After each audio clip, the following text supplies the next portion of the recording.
السلام علیکم ورحمۃ اللہ وبرکاتہ۔ کیا آپ اس عظیم ماں کو جانتے ہیں جن کے بدولت امت کو وضو کے بجائے تیمم کی سہولت ملی ہے؟ تو جناب اس عظیم ماں کا نام ام المومنین سیدہ عائشہ صدیقہ طیبہ طاہرہ رضی اللہ تعالی عنہا ہے۔ سیدہ عائشہ صدیقہ رضی اللہ تعالی عنہا کے یوں تو بہت سارے فضائل و مناقب ہیں۔ سیدہ عائشہ صدیقہ وہ عظیم خاتون ہیں، وہ عظیم ماں ہیں کہ جن کے شان میں اللہ رب العزت نے قرآن کریم میں پورے 2 رکوع سورۃ النور کے نازل فرمائے۔ ناظرین، سیدہ عائشہ صدیقہ رضی اللہ تعالیٰ عنہ نبی علیہ الصلاۃ والسلام کی بیوی ہیں۔ حضور علیہ الصلاۃ والسلام کو سیدہ عائشہ صدیقہ رضی اللہ تعالیٰ عنہ سے بہت پیار اور محبت تھا۔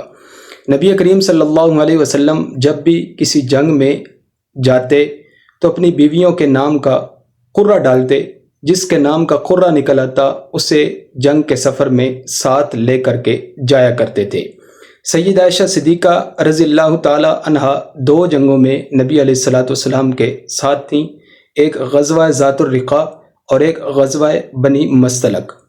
غزوہ بنی مستلق میں جب نبی علیہ الصلاۃ والسلام گئے، سیدہ عائشہ صدیقہ رضی اللہ تعالی عنہا حضور صلی اللہ علیہ وسلم کے ساتھ تھیں۔ غزوہ ذات الرقاع میں مقام جرف پر مدینہ منورہ سے چند میل کے فاصلے پر آپ صلی اللہ علیہ وسلم نے پڑاؤ ڈالا۔ رات کا وقت ہے، حضرت عائشہ صدیقہ رضی اللہ تعالیٰ عنہا رسول اللہ صلی اللہ علیہ وسلم کے ساتھ لیٹی ہوئی ہیں اور حضرت عائشہ کا سر آپ صلی اللہ علیہ وسلم کے جسم مبارک کے ساتھ لگا ہوا ہے اور آپ بھی ساتھ تشریف فرما ہیں۔ اس وقت تک پردے کی آیتیں نازل نہیں ہوئی تھیں، یعنی پردے کا حکم ابھی تک نازل نہیں ہوا تھا۔ رات آدھی گزر گئی، صحابہ کا تقاضا یہ تھا کہ جلدی چلا جائے، اس لیے کہ جہاں ہم نے پڑاؤ ڈالا ہے یہاں پانی نہیں ہے، اگر یہیں رات قیام کیا تو صبح کی نماز رہ جائے گی، تہجد رہ جائے گی، وضو نہیں ہوگا کیونکہ یہاں پانی نہیں ہے۔ کچھ صحابہ سیدنا ابو بکر صدیق کے پاس آئے اور آ کر عرض کیا کہ آپ کی بیٹی عائشہ جو رسول اللہ صلی اللہ علیہ وسلم کی بیوی ہیں، وہ پیغمبر کے قریب لیٹی ہوئی ہیں اور گہری نیند سو رہی ہیں، اس وجہ سے پیغمبر نہیں اٹھتے، پیغمبر کے جسم عطر کے ساتھ ان کا سر لگا ہوا ہے، شاید اس وجہ سے نبی علیہ الصلاۃ والسلام اٹھے نہیں ہیں۔ عائشہ اٹھیں تو پیغمبر اٹھیں، عائشہ اٹھیں تو نبی علیہ السلام بھی اٹھیں، لہٰذا جاؤ ابو بکر اپنی بیٹی کو کہو کہ تیری وجہ سے پوری جماعت پریشان ہے، پورے سپاہی اور فوجی بیٹھے ہوئے ہیں، لشکر روانہ ہونے سے بیٹھا ہوا ہے، اگر یہیں رات گزر گئی تو تہجد کے وقت پانی نہیں ملے گا، تہجد نہیں پڑھی جا سکے گی، وضو نہیں ہوگا تو فجر کی نماز بھی نہیں پڑھی جا سکے گی۔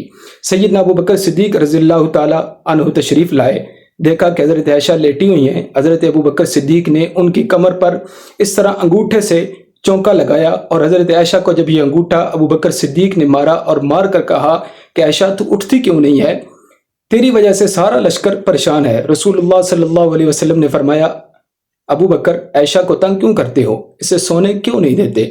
سیدنا ابو بکر صدیق نے عرض کیا، یا رسول اللہ سارا لشکر اس وجہ سے پریشان ہے کہ یہاں پانی نہیں ہے، یہاں رات بیت گئی تو تہجد کیسے پڑھیں گے، فجر کی نماز کیسے پڑھیں گے؟ یہ بات کرنے کی دیر تھی کہ پیغمبر علیہ الصلاۃ والسلام پر وحی کے آثار نمودار ہوئے، نبی کی پیشانی مبارک پر پسینے کے قطرے نمودار ہوئے۔ تھوڑی دیر میں ابو بکر صدیق دیکھتے ہیں کہ نبی صلی اللہ علیہ وسلم وحی کی حالت میں ہیں۔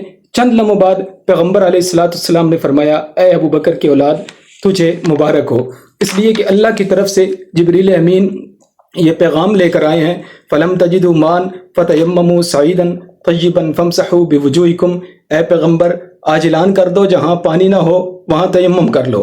جب تیمم کی آیت اتری تو عمار بن یاسر کھڑے ہو گئے اور کھڑے ہو کر انہوں نے کہا، اے ابو بکر کی اولاد، یہ کوئی تمہاری پہلی برکت نہیں ہے، بلکہ قیامت کی صبح تک آنے والی انسانیت کو عائشہ صدیقہ رضی اللہ تعالی عنہا کی وجہ سے تیمم کی سہولت مل گئی۔ سیدنا ابو بکر صدیق نے سیدہ عائشہ کو ایک چوکا لگایا اور یہ خدا کو پسند نہ آیا، بلکہ خدا نے اپنے دین کا ضابطہ ہی بدل دیا۔ ضابطہ کیا تھا؟ قرآن نے کہا، یا ایھا الذین آمنوا اذا قمتم الی الصلاۃ فاغسلوا وجوہکم وایدیکم الی المرافق وامسحوا برؤوسکم وارجلکم الی الکعبین، یعنی جب تم نماز کے لیے اٹھو وضو کرو، ہاتھ دھو، منہ دھو، کونیاں دھو لو اور پاؤں دھو لو۔ یہ قرآن کا حکم تھا، یہ ضابطہ تھا، لیکن اس ضابطے کو آج سیدہ عائشہ صدیقہ کی وجہ سے بدل کر خدا نے کہہ دیا جہاں تمہیں پانی نہ ملے وہاں تیمم کر لو۔ ناظرین، یہ سیدہ عائشہ صدیقہ رضی اللہ تعالی عنہا کی شان تھی۔ سیدہ عائشہ صدیقہ رضی اللہ تعالیٰ عنہ کی شان مقام اتنا بلند ہے کہ مجھ جیسا عاجز اسے بیان نہیں کر سکتا۔ اگر آپ کو یہ ویڈیو پسند آئی ہے، اس ویڈیو کو لائک کریں، شیئر کریں، کومنٹ کے اندر اپنی رائے کا اظہار کریں اور اس چینل کو سبسکرائب کر لیں تاکہ اس طرح کی مزید معلوماتی ویڈیو بر وقت آپ تک پہنچ سکے۔